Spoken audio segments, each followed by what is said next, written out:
The heart of Durban is being gripped by escalating unrest as municipal workers continue their strike, plunging the region into turmoil.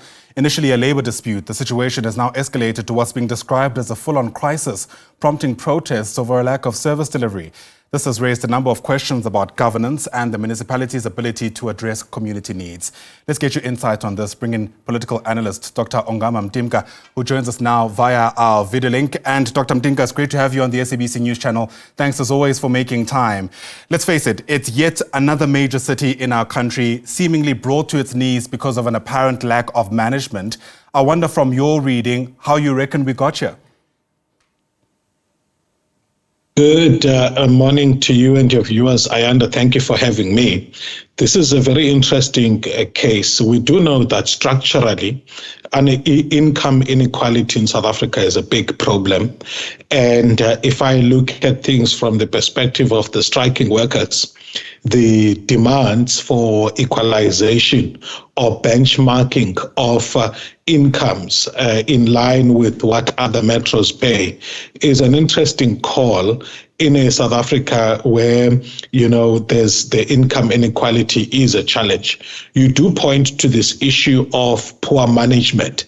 I think that not just this municipality, but in general in South Africa, we tend to not listen or not be prepared to engage a lot more seriously and a lot more urgently with the demand of either workers or communities until, unfortunately, they precipitate a crisis.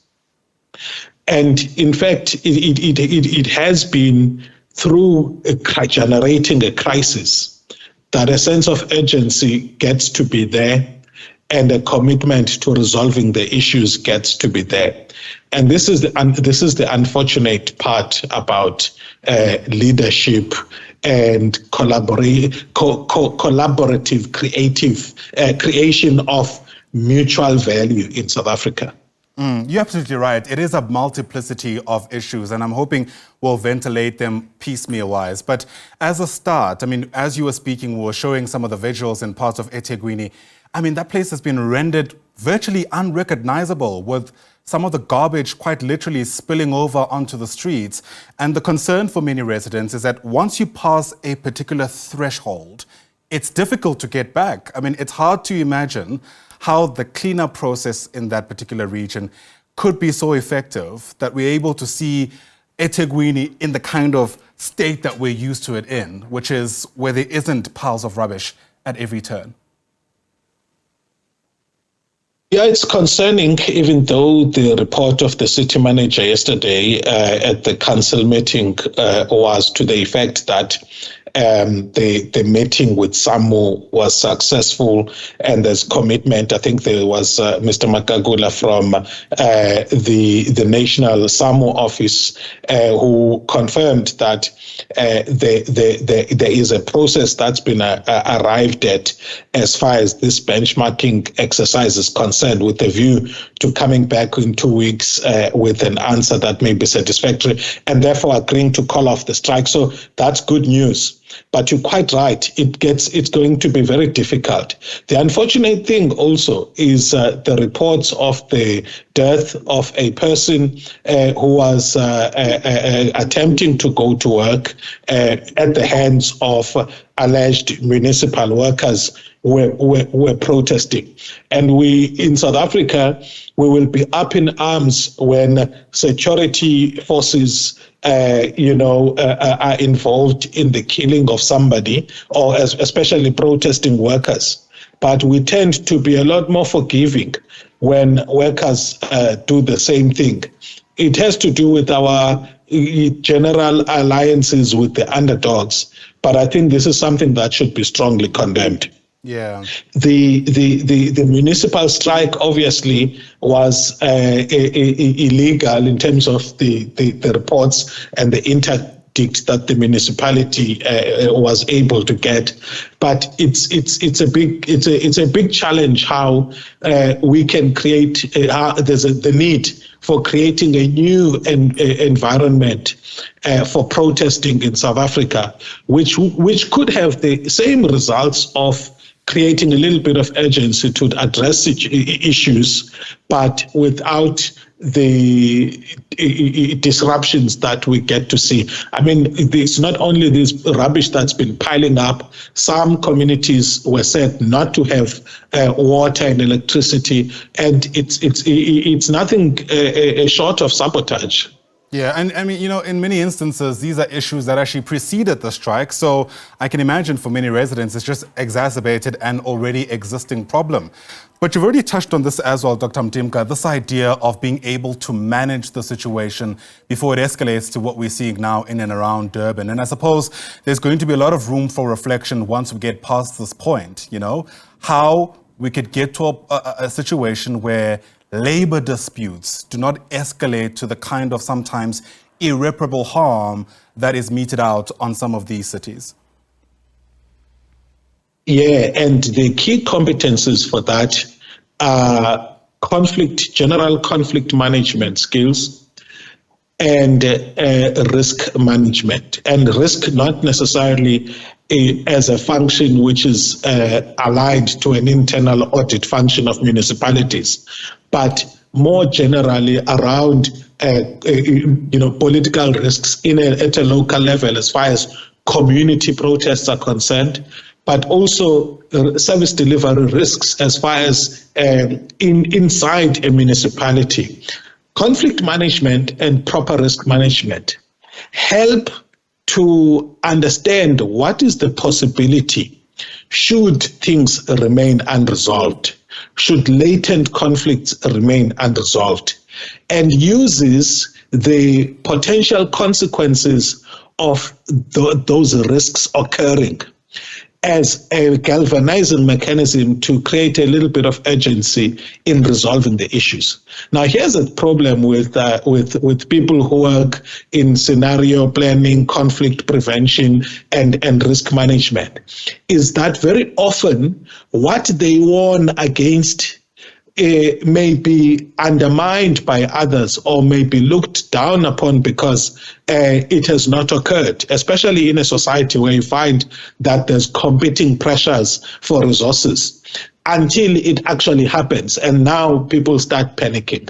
So proper management of risks, proper management of conflicts should be able to anticipate where and when and how issues are likely to escalate, and when they escalate, what they will culminate into. And so those consequences are then used for effective management and prevention of conflicts. Yeah, absolutely. The EThekwini municipality is apparently going to give some kind of media briefing. I imagine they're going to chart a way forward, hopefully, for the sake of residents. Given what you've just outlined for us, I wonder what you reckon the response should be now in a context where I'm sure they have an interest in not inflaming the situation a whole lot more than it has been. Well, it seems in terms of some of the reports that the worst is over. So reports that about 70% of the striking workers had returned and the ones who were not there were accounted for. I think that what's going to be interesting from the media briefing is whether the municipality and SAMO are confident that they've gone past the active hostilities and that there's a process outlined to ensure that a further escalation of conflict is prevented, and that they're going to work together to ensure a sustainable, way forward. I think in the minds of residents, it's going to be an issue of how the municipality is going to recover in terms of especially refuse collection. We saw a lot of residents that were proactively attempting not to put refuse in the streets but complaining about the stench that's coming. So those residents would be looking forward to a way forward that says, when is the municipality going to ensure that there's the backlog in refuse collection is addressed urgently? Always food for thought. Dr. Ongama Mtimka, thanks very much indeed for speaking to us. Really do appreciate your time on the SABC this morning. Dr. Mtimka, of course, a political analyst. So that's given you just an overview of some of, if you like, the thematic issues to think about as we continue watching aghast the situation in EThekwini. But unless you're in it, very few people understand what it's like to be affected by this. So let's bring in Mbongeni Phewa, who is with the Inanda Community Policing Forum, for a sense of how this is all unfolding on the ground. Mbongeni also joining us via our video link. Great to, I beg your pardon, via our telephone line. It's great to speak to you, Mbongeni. Thanks very much indeed for making time. All we can do is report on the situation. You, in many instances, have been affected by it. Paint the picture for us. How is it waking up in EThekwini, given some of the issues that the metro has been plagued with over the past 2 weeks? Yes, thank you for inviting me in this process. Yes, indeed, things are very bad in our area right now. And, the people are just violating everything. And what irritates more the people who are just staying, who are the neighbor of the Indian citizen just across the stream. They do have electricity and everything. Seemingly, we are not treated the same. That is what can escalate this violence to go that extent, because the people are fuming, because this is almost 7 days we don't have power in our area. That is what, 53, 57, 59, as well as 52. Now, the decisions are just bad, but people are just complaining about the situation that we are facing right now. Yeah, and in many instances, there's a lot of responsibility being placed on the foot door of the municipality itself. This perception that they've mismanaged everything, and that's how the situation has escalated. What's your reading around what went wrong ultimately? Yeah, in fact, there is that ignorance, man, because our municipalities, hence that they are in charge of everything, they should have an option B if the things are just like that. Because it's not a good idea that people should go to extent of dying because of the problem that might be solved by the relevant people. I just foresee some ignorance amongst them. They should do something which might be bail out the people from this dilemma. But now even the transport is not moving at all because of vandalizing and everything. We know now we're just moving from bad to worse.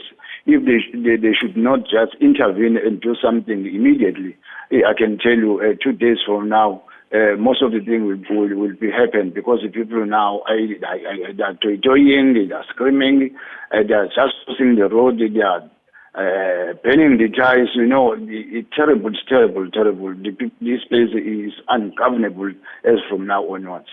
Yeah, and I mean, for people who have a difficulty, I suppose, coming to grips with the situation there, how are you getting by day? I mean, if it's been 2 weeks of a lack of the most basic services like water and electricity, there's going to be questions around getting through the normal everyday issues of life, bathing, eating, etc. How do you get around to do all of that? It's very difficult. Seriously, it's more than what I'm saying, because even the problem of water, sometimes we just walk kilometers and kilometers to Indian areas where they do have water. That is why we just get some water from their private taps there. And this electricity thing, it just come and just hammered us. Now, seriously, you don't know what to do if the things are just bad as it is right now. But yesterday, I saw the electricity cars moving in the area. I thought maybe something might happen, but up until now, there's nothing that's happening. Serious, to just go to me and talk about this thing, as I just said, that our mayor will be doing that. It won't help to just discuss this thing, because what they said previously, they said on the 15th of February this year, everything would be sorted out. But it couldn't happen as they said. That is why it is irritating the people, because they are saying the thing that doesn't happen on the ground. Yeah, there is issues of health when you think about some of the waste that's spilling over onto the streets. But I'm sure there are also very deeply held concerns around safety, given just the sense of chaos that's prevailing in parts of EThekwini. Absolutely. If the things like this, even the rate of crime is getting higher, Because I can tell you there are people who have stabbed and shot dead over this past night, just because of the problem that is foreseen by the whole world. I think, our municipality, they are failing us. Seriously, I don't think we should in this dilemma in having such capable people like self. It means that they're just ignored us. I wonder how. That is why the people now are trying to get out from the hands. There's nothing much we can do because we've been, it's us and councillors who are trying to just explain everything. No, this thing will be sorted shortly. But no, seemingly we are just bluffing them because there's nothing happening here as they were expecting this problem to be solved long time ago. Sure, yeah, and you've already spoken about how it seems officials only address this issue via the media. Ironically, there's yet another media briefing expected later today. This may be an obvious question, but I'm going to ask it anyway. What are you hoping officials will say when they finally speak later on today? No, man, I just want them to say the things that is going to happen. They mustn't just bluff us by telling things, knowing very well that things that won't happen. Because it might happen even this briefing going to take place today. They might tell the things that are not going to happen. That's a thing. And that thing that's make conflict between us as a community leaders and the community that you are leading. They just regard us as people who are lying to them. Whereas we said, because we got from the horse's mouth, it should be like that. But it's not at all. Now, the people, the community, the citizens are fuming about everything. Even the creche schools, they are just disturbed, and we are going to the exams of the quarterly in schools now. But the students, they're absolutely not attending the school because of the situation in the area. It's bad. It's bad. Maybe if they can just tell us today exactly what is going to happen, I think it can bail us out from this dilemma. Yeah, absolutely. And hopefully we get around to solving this issue rather sooner than later.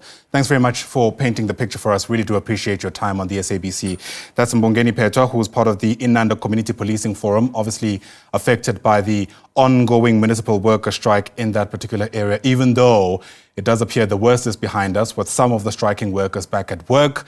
The effects, of course, are still very much with us.